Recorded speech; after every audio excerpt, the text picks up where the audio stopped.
Good morning to everyone. Welcome to you in my YouTube channel. I am Chandan Yadav and today you are watching emphatic pronoun. What is emphatic pronoun? It is used to emphasize that the action was done by subject himself. Emphatic pronoun क्या होता है? ये emphasize करता है कि जो action है वो subject के द्वारा खुद हुआ है. इसमें जो काम होगा वो subject खुद करेगा. अभी हमने इससे पहले क्या देखा था कि जो reflexive pronoun होते हैं उसमें जो एक्शन होता है वो डूअर स्वयं करता है और वो काम जो है वो खुद ही करता है, करने वाला भी है और जो है जिसके ऊपर एक्शन होगा वो भी सब्जेक्ट ही होता है जो उस समय ऑब्जेक्ट बन जाता है. जिससे मैंने बताया था कि I saw my self in the mirror, मैंने खुद को आईने में देखा था. वहां पे देखने वाला भी मैं और दिखने वाला भी मैं. तो जितने भी सेल्फ वाले वर्ड है या तो इम्फेटिक प्रोनाउन होंगे या रिफ्लेक्सिव प्रोनाउन होंगे. कैसे इनमें डिफरेंस करेंगे कि कब इम्फेटिक होंगे और कब रिफ्लेक्सिव होंगे. ध्यान दीजिएगा, जो इम्फेटिक प्रोनाउन होगा तब उसका काम एडजेक्टिव या एडवर्ब वाला होगा. जो रिफ्लेक्सिव प्रोनाउन होते हैं उनका काम जो है वो ऑब्जेक्ट वाला होता है और ऑब्जेक्ट है नाउन या प्रोनाउन होते हैं. आइए देखते हैं कि इनको एग्जाम्पल के थ्रू कि कैसे ये पहचान सकते हैं कि कब हम जो है रिफ्लेक्सिव प्रोनाउन की जरूरत है और कब इम्फेटिक प्रोनाउन की जरूरत है. यहाँ पे काम हो रहा है मेड करने का, बनाने का. तो मेड क्या हो जाएगा? मेन वर्ब हो जाएगा. कौन बनाया? तो सी बनाई. वर्ब का सब्जेक्ट क्या हो जाएगा? सी. पार्ट ऑफ स्पीच क्या हो जाएगा? Pronoun. She made to home, उसने किसे बनाया? वो जो है क्या बनाई? उसने खुद को बनाई. तो ये हर्षल क्या हो जाएगा? ऑब्जेक्ट. अगर सोचिए, अगर उसने खुद को बनाया तो टी फिर कौन बनाएगा? कोई आदमी अपने आप को थोड़ी कुछ बना सकता है. इसका मतलब यहाँ पे जो हर्षल की जो पोजीशन है वो गलत है.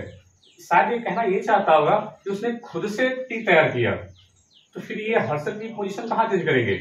तो मैंने बताया कि जब भी सेल्फ वाले वर्ड होंगे या तो ऑब्जेक्ट होंगे और जब वो ऑब्जेक्ट नहीं होंगे तो हो सकता है वो इम्फेटिक प्रोनाउन होंगे और जब ये इम्फेटिक प्रोनाउन होंगे तब या तो वो एडजेक्टिव या एडवर्ब वाला काम करेंगे. तो यहाँ हर्षल की पोजीशन को चेंज करेंगे और ठीक उसे मेन वर्ड से पहले लाएंगे. सी हरसेल्फ हो जाएगा. सी हरसेल्फ मेड टी, उसने खुद से चाय बनाया. अब देखिए यहाँ पे जो हरसेल्फ है वो सी को डिस्क्राइब कर रहा है, सी के बारे में कुछ बता रहा है. तो कह सकते हैं कि जो नाउन या प्रोनाउन की विशेषता बता दे वो एडजेक्टिव हो जाएगा. याद तो कर दीजिए कि सी हरसेल्फ मेड, जब मेड को भी क्वालिफाई करेगा तभी एडवर्ब हो जाएगा. इससे नहीं मतलब है कि एडजेक्टिव एडवर्ब है, बस इसी पोजीशन आपको चेंज करना है वो मेन वर्ड से पहले. हाँ, लेकिन ध्यान रखिए, आप चाहे तो सेंटेंस के लास्ट में भी रख सकते हैं, यानी ऑब्जेक्ट के बाद भी रख सकते हैं. छोटे सेंटेंस में इम्फेटिक प्रोनाउन को ऑब्जेक्ट के बाद भी रखा जा सकता है, लेकिन जो बड़े सेंटेंस आएंगे तो इसकी जो पोजीशन होती है वो मेन वर्ब से पहले रखी जाती है. इसका मतलब होता है कि ये काम इसने खुद किया है, यानी इस एक्शन का जो डूअर है वो जो है सब्जेक्ट ही हो पाएगा. लेकिन यहाँ पे देखिए ऑब्जेक्ट में रूप में टी लिखा हुआ है. यहाँ पे ऐसा नहीं कि टी और सी दोनों एक ही चीज है. रिफ्लेक्सिव प्रोनाउन में क्या होता था कि सब्जेक्ट और जो ऑब्जेक्ट होते थे वो एक ही चीज होते थे. यहाँ पे देखिए ऑब्जेक्ट अलग है और यहाँ पे जो सब्जेक्ट है वो अलग है और हर्षल की पोजीशन जो है वो मेन वर्ड से पहले है. तो इस प्रकार से हम पहचान सकते हैं कि जो है इम्फेटिक प्रोनाउन कब यूज कर सकते हैं और कहाँ यूज कर सकते हैं और रिफ्लेक्सिव प्रोनाउन कहाँ यूज किया जाएगा. दूसरा सेंटेंस देखिए, आई माई सेल्फ सा यू, मैंने खुद तुम्हें देखा. यहाँ पे काम हो रहा है दिखने का, तो सा हो जाएगा मेन वर्ब.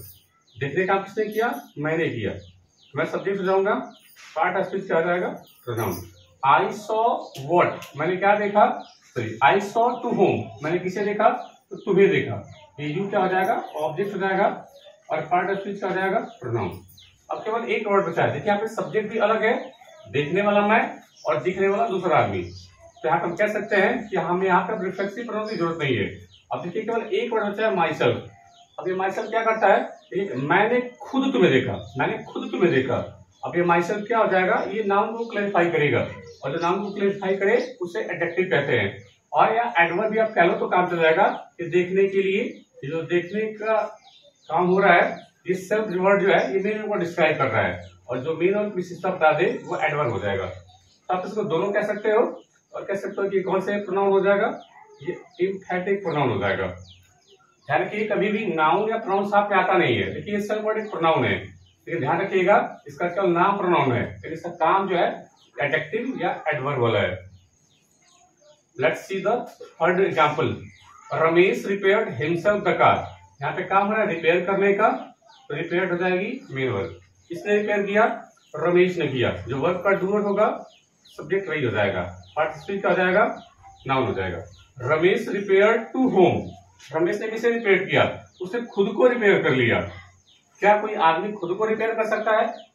शायद वो कहना ये चाहता हुआ कि Ramesh himself repaired the car.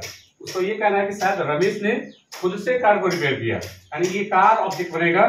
आदमी कभी अपने आप को रिपेयर नहीं कर सकता, तो इसकी पोजीशन चेंज करना पड़ेगा और हिमसेल्फ पे यहाँ पे लिखना पड़ेगा। अब जैसे हिमसेल्फ यहाँ पे लिखेंगे, अब ये काम जो है एम्फैटिक प्रोनाउन वाला करने लग जाएगा और इसका ऑब्जेक्ट क्या हो जाएगा?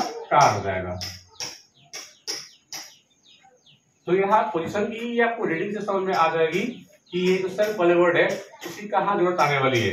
क्या ये एम्फैटिक प्रोनाउन होगा, क्या रिफ्लेक्सिव प्रोनाउन होगा? यहाँ पे देखिए कार और सब्जेक्ट है, ये दोनों अलग अलग है। हम कह सकते हैं यहाँ जो हिमसेल्फ वाला वर्ड है ये एम्फैटिक प्रोनाउन है। Sonam prepared herself breakfast for the family. काम है प्रिपेयर करने का, ये मेन वर्ब हो जाएगा। किसने प्रिपेयर किया? सोनम ने। सोनम क्या हो जाएगा? सब्जेक्ट हो जाएगा और पार्ट ऑफ स्पीच हो जाएगा, नाउन हो जाएगा। Sonam prepared to home. Sonam ने किसे प्रिपेयर कर लिया? उसने खुद को प्रिपेयर कर लिया।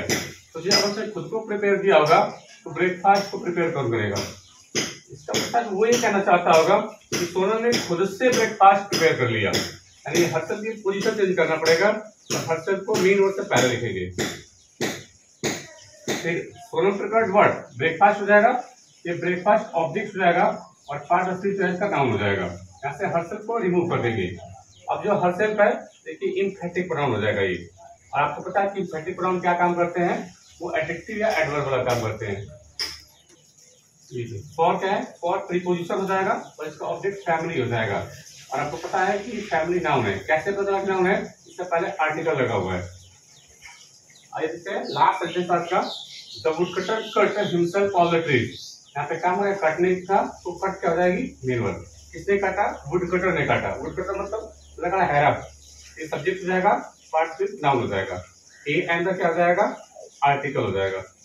वुडकटर कट टू होम, लकड़हारा ने किसे काटा? क्या उसने खुद को काटा?